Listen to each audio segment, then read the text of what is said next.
Alright, so sa araw na ito ay gagawa tayo ng flans na 2 piraso para sa ating fire line. Dahil wala tayo dito sa barko, ay magpabrikit tayo ng bagong flans na 4 na butas, at ang butas nito ay M18 dahil ang ipapasok na tornilyo dyan ay M16. So umpisa na natin ang paggawa ng flans. So unang-una ay isasalang natin ito sa ating lit machine. So sa hindi niyo alam ay mayroon akong stock na ganito para ready to butasan na lang. So marami akong stock nito kaya nagagamit ko ngayon. So di naman magkapareha yung outside diameter, so bawasan natin upang magkasya sa ating gusto na outside diameter. So ganito ang style dito sa barko natin. Habang wala kang ginagawa ay gumawa ka ng ready na gagawing plans. Kamukha nito ay kinating ko ito sa acetylene at pagkatapos ay pinasadahan ko dito sa lit machine para kung mayroon akong plans na gustong gagawin ay ready na ito. Kamukha nito, ang outside diameter nito ay mayroong 200 mm. So ang kailangan ko ay 185 lamang. So magbabawas ako. Yan ang ginagawa ko ngayon. Tinuturno ko na. At dito naman sa loob, yung inside diameter niya, ito ang ginagawa ko. Bubutasan ko muna sa pamagitan ng lit machine upang madali nating i-bore mamaya. So nabutas na, so pipinis mo na ngayon yung kung anong gustong sukat. Yan. Pagkatapos nyan ay pasadahan natin yung face niya. Then papakita ko sa inyo ang mga diskarte nga walang formula ito kung paano ginawa para mayroon kayong idea, dahil na butas mo lang ito. Napakadali lang gagawin. Yan ang ating sikreto dyan. So ito na, at na-final ko na itong butas sa loob, yung tinatawag natin inside diameter. So ang gagawin na naman natin ngayon, papasadahan na naman natin ito sa labas upang magkaroon tayo ng pantay na plans. Yan. So ngayon magumpisa na kung i-repaste ko itong plans na ito. Pero dito lang sa kabilang side, kasi yung kabilang side ay na-repaste ko na noon. So ang gagawin lang natin dito ay dito nga side. Ayan. Isang pasada lang. Total ano naman ito, medyo pantay naman ng konti man lang ang hindi pantay. So tama lang na pasadahan natin. Yan, pagkatapos ng pasadahan natin ay doon na natin bubutasan. So ang pagbutas nito ay napakadali lang dahil 4 man lang ito. Kailangan mo ng cross lang dito. Pero para ma-perfect ang ating butas, dahil ang may PCD ito na 145 mm. So ang gagawin natin dyan ay gagawa muna tayo ng pattern doon sa mismong gasket. Pa-pattern natin. So kung anong sentro doon, saka natin ilagay dito sa taas at saka pansiran. Yun ang mga diskarte dyan na pabilisan. Wala, hindi na kailangan ng formula, divider lang kailangan mo dyan. So ito na, natapos ko na ang pag-repaste. So kailangan natin ukaan ito. Gagawa tayo ng 3 line dito sa loob upang hindi talaga magkakaliking, dahil ang lines na yan, once ka maipit dyan dun sa plansa, babaon yung gasket. So isa rin yan lang diskarte na hindi siya magkakaliking, kasi may kanal yan. Lagyan ko ng kanal, so ang gasket dyan ay babaon. So lalo nang hindi siya mag-leaking. Ayan, nilagyan ko ng tatlong lines o circle lines upang bumaon ang ating gasket yan. Kasi itong linya na ito ay ginamit ito sa fire line. So ang pressure niyan ay nasa 13 kilos ang pressure. So ito na ay pupunta na tayo doon sa lamisa at ang gagawin natin ay pansiran. Yan ang ginawa ko, pinapansiran ko na. So papakita ko sa inyo kung paano ko ginawa yan na nagkaroon ng panser. Ayan, ang ginawa ko dyan ay kumuha lang ko ng gasket at nilagyan ko ng 4 na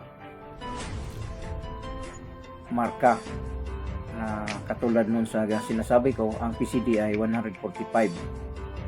Yan ang PCD natin. Yan, yun ang ating susundin.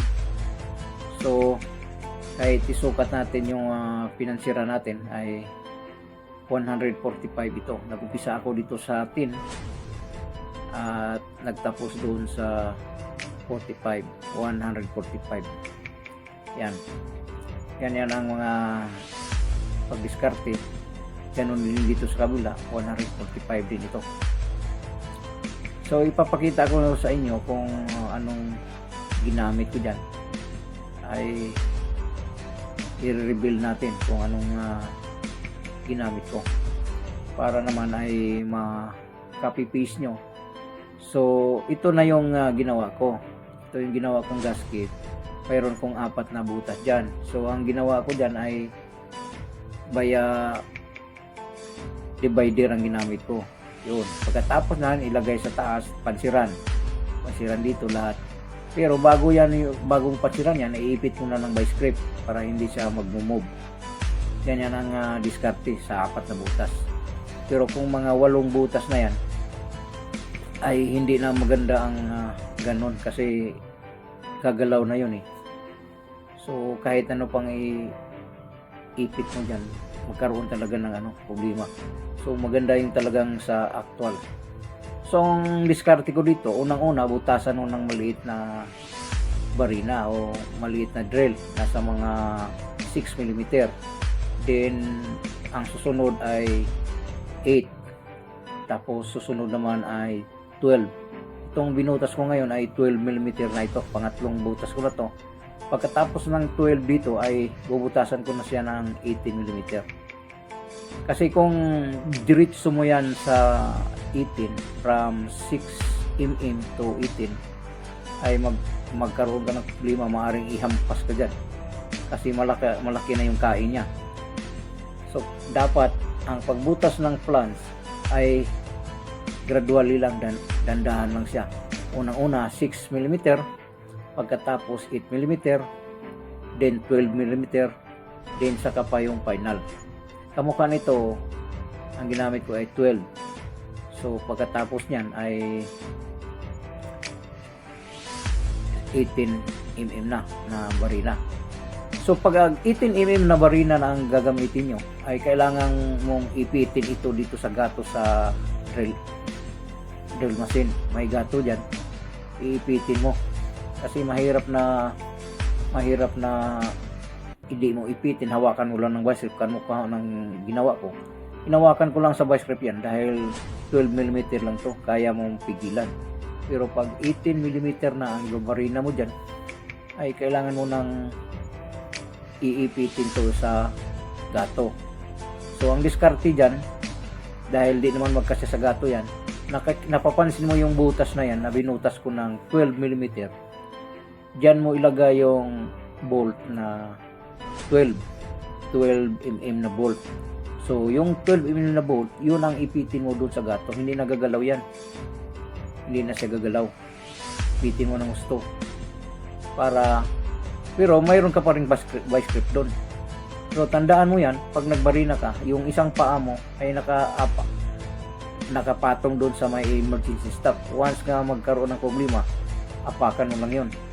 So ang barina namin dito sa barko ay hindi ganon. Ang style dito, pag inapakan mo, saka siya under. Pag binitawan mo, kusa siyang mag-stop. So baliktad dito sa barko namin. Yung iba, pag pipindutin mo yung button sa start, tapos pag may emergency, apakan mo lang yung pedal ng emergency stop. Pero dito sa barko namin, magkaiba. Pag hindi mo apakan, hindi under yan. Ngayon, pag inapakan mo, under yan. Pag binitawan mo, saka siya mamatay. Alam mo bakit ng ganun? Kasi may ibang nagbabarina na pag nagbarina sila, iiwan lang nila kung ang barina tumatakbo. Kung panahon ng hapon, wala na ang bumabalik, iikot yung barina hanggang magdamag. So magkaroon ka ng problema. So ito na, at nagawa na natin. Ayan. Yan. Kompleto na yan. Ang butas natin dyan ay M80 na. So ready na itong gagawin. So pag ganitong style nyo, M80 na yung butas. Kung gusto nyong alisin yung alibaba dyan sa taas, pwede kayong magsalang ng M22 na barina. Ihaging mo lang doon para lang matabas yung matalas dyan sa pinagkainan ng barina. Pero yung sa akin, hindi ko na nilagyan ng M22. Ang ginawa ko na lang ay mayroon ako ditong boring grinder or pencil grinder. Yun ang lang ang pinaglilinis ko. Yan. Pero kung wala kayo, pero mas maganda tingnan, ano mo sa barina, kailangan M22 para maalis yung talas sa gilid. So ito na, 3D na ang ating plans. Ay mag-umpisa na akong magpabrikit ng tubo. Pero sa next video na, tandaan nyo na ang plans na to ay gagamitin ko sa fireline. So sa next video ko, papakita ko sa inyo na paano ko ginamit itong plans na ginawa natin. So ganun ang mga diskarte. Yan. Ang pinapakita ko lang dito kung paano kayo gumawa ng ganitong plans na 4 na butas na hindi na kailangan ng formula. Ano na lang, divider na lang kailangan. So ang pinaano ko lang sa inyo dito, dahil after na malitmasin, di ba may butas sa gitna. So mahirapan ka dyan kung i-divider mo kasi may butas na yung gitna. So ang ginagawa natin ay gumawa tayo ng kasing outside diameter dito sa plansa, doon sa mismong gasket, at dinivide mo ng 4 na butas sa PCD na 145. Ayan na. At pagkatapos niyan ay ginamit ko, ito na yung kalalabasan niya. Yan, ginamit na natin. Pati yung dulo. Yan. Yun ang ginawa na natin. So, yan. So ang video nito, abangan nyo sa sunod, i-upload ko rin. Maraming